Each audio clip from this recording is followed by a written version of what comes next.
10वीं के बाद कुछ भी करने का निर्णय स्टूडेंट्स के संपूर्ण जीवन को प्रभावित करता है। इस समय वे एक ऐसी राह पर खड़े होते हैं जहां पर आपको एक निर्णय लेना होता है जो आपके जीवन को सुखी और समृद्ध बना सके। यदि आप करियर से जुड़े इस निर्णय को लेकर पूरी तरह से आश्वस्त नहीं हैं और कहीं ना कहीं आपके मन में किसी तरह का संदेह हो, तो इस संबंध में निर्णय लेना काफ़ी मुश्किल हो जाता है। चलिए आपको इस वीडियो में बताते हैं कि आप 10th क्लास के बाद क्या कर सकते हैं। 10th क्लास के बाद करियर ऑप्शंस। 10वीं क्लास की परीक्षा के बाद क्या करें, किस स्ट्रीम का चुनाव करें, क्या मुझे किसी प्रोफेशनल कोर्स का चयन करना चाहिए या फिर ट्रेडिशनल विकल्पों की तरफ ही अपने आप को केंद्रित करना चाहिए। इस तरह के कुछ सवाल जो लगभग हर 10वीं पास या 10वीं की पढ़ाई कर रहे छात्रों के दिमाग में आते रहते हैं और इस कारण वो बेवजह परेशान रहते हैं। इन प्रश्नों के उत्तर का सीधा सीधा संबंध भविष्य में उनके अध्ययन और प्रोफेशन से होता है। इनका मुख्य फोकस इन्हीं दो बातों पर होता है, इसलिए इस दौरान ऐसे प्रश्नों के विषय में सोचकर परेशान होना स्वाभाविक है। आपको किन किन स्ट्रीम्स का चयन करना चाहिए। 10वीं के बाद सबसे कठिन निर्णय होता है कि किस स्ट्रीम का चुनाव किया जाए। सही स्ट्रीम का चुनाव करना बहुत ज़रूरी है। इसका कारण ये है कि भविष्य के सभी निर्णय मुख्यतः आपके इसी निर्णय पर अवलंबित होते हैं। किस विषय का चुनाव स्टूडेंट्स को करना चाहिए। साइंस स्टूडेंट्स का पसंदीदा विषय होता है और लगभग हर माता पिता यही चाहते हैं कि उनका बच्चा विज्ञान विषय से ही पढ़ाई करे। ये स्ट्रीम स्टूडेंट्स को इंजीनियरिंग, चिकित्सा, आईटी और कंप्यूटर विज्ञान जैसे कई आकर्षक करियर विकल्प प्रदान करती है। 10वीं के बाद साइंस सब्जेक्ट चुनने का सबसे बड़ा फायदा ये है कि इसे लेने के बाद आगे चलकर वे आर्ट्स या फिर कॉमर्स किसी भी स्ट्रीम में एडमिशन ले सकते हैं। इसके विपरीत अगर 12वीं तथा ग्रेजुएशन आर्ट्स या कॉमर्स से की है तो आप भविष्य में साइंस नहीं ले सकते हैं, जबकि साइंस स्ट्रीम वाले पुनः किसी भी स्ट्रीम का चुनाव कर सकते हैं। जहां तक कक्षा 11वीं और 12वीं का सवाल है तो आपको कंप्यूटर विज्ञान, आईटी और इलेक्ट्रॉनिक्स जैसे कुछ ऐच्छिक विषयों के साथ भौतिकी, रसायन विज्ञान, जीव विज्ञान और गणित जैसे आधारभूत विषयों का चयन करना होता है।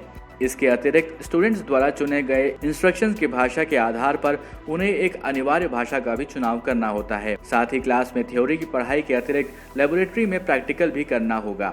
यदि आप इंजीनियरिंग में दिलचस्पी रखते हैं तो आप पीसीएम या भौतिकी प्लस रसायन विज्ञान प्लस गणित को मूल विषयों के रूप में चुन सकते हैं, लेकिन अगर आप मेडिसिन में रुचि रखते हैं तो आप पीसीएमबी या भौतिकी प्लस रसायन विज्ञान प्लस गणित प्लस जीव विज्ञान ले सकते हैं। कॉमर्स बिजनेस के लिए सर्वश्रेष्ठ। साइंस के बाद स्टूडेंट्स द्वारा सर्वाधिक पसंद किया जाने वाला स्ट्रीम है कॉमर्स। यदि स्टैटिस्टिक्स, फाइनेंस और इकोनॉमिक्स के फील्ड में जाना चाहते हैं तो आपको इस स्ट्रीम का चुनाव करना होगा। अगर करियर की बात की जाए तो कॉमर्स स्ट्रीम से chartered accountants, company secretary, accountants, निवेश बैंकिंग और वित्तीय सलाहकार जैसे कुछ सबसे अधिक आकर्षक और उच्च भुगतान वाली नौकरियों में जाया जा सकता है। हालांकि इसके लिए कक्षा 12वीं के बाद इन संबंधित डोमेन में प्रोफेशनल कोर्सेज का चयन करना होगा। कॉमर्स स्टूडेंट्स के रूप में आपको business economics, accountancy, business study और बिजनेस लॉ आदि मुख्य विषयों का अध्ययन करना होगा। इसके अतिरिक्त स्टूडेंट्स की कॉमर्स स्ट्रीम के एक हिस्से के रूप में accounting, auditing, income tax, marketing और जनरल बिजनेस इकोनॉमिक्स में आधारभूत प्रशिक्षण भी दिया जाएगा। साइंस के स्टूडेंट्स की तरह ही इन्हें भी एक अनिवार्य भाषा का चयन करना होता है। आर्ट्स और ह्यूमैनिटीज़। आर्ट्स आज भी स्टूडेंट्स के बीच बहुत कम पसंद किया जाने वाला विषय है, जबकि इस क्षेत्र में अवसरों की भरमार है। लेकिन आजकल इस विषय को लेकर लोगों की धारणा बदली है और अधिकतर स्टूडेंट्स आर्ट्स विषय लेना पसंद कर रहे हैं। ये कुछ रोचक, ऑफबीट और रोमांचक करियर के अवसर प्रदान कर रही है।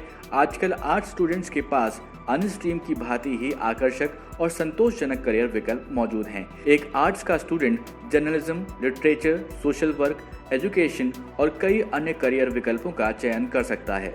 जहां तक विषयों का संबंध है तो आर्ट्स स्टूडेंट्स के पास विभिन्न प्रकार के विषयों के चयन का विकल्प होता है, जिनमें से समाजशास्त्र, इतिहास, साहित्य, मनोविज्ञान, राजनीति विज्ञान, दर्शन, अर्थशास्त्र इत्यादि विषय शामिल हैं।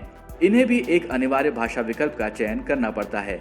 अब बताते हैं सही करियर विकल्प की पहचान कैसे करें। एक बार जब आप उन चीज़ों की पहचान करना शुरू करते हैं जिनके बारे में आप रुचि रखते हैं तो बहुत सारे और विविध विकल्प आपके सामने होते हैं, जिनमें से सबका चयन करना सही निर्णय नहीं हो सकता है उदाहरण के लिए मान लीजिए कि आपको पतंग उड़ाना बहुत पसंद है, लेकिन एक करियर विकल्प के रूप में इसका चयन करना शायद एक सही निर्णय नहीं हो सकता है।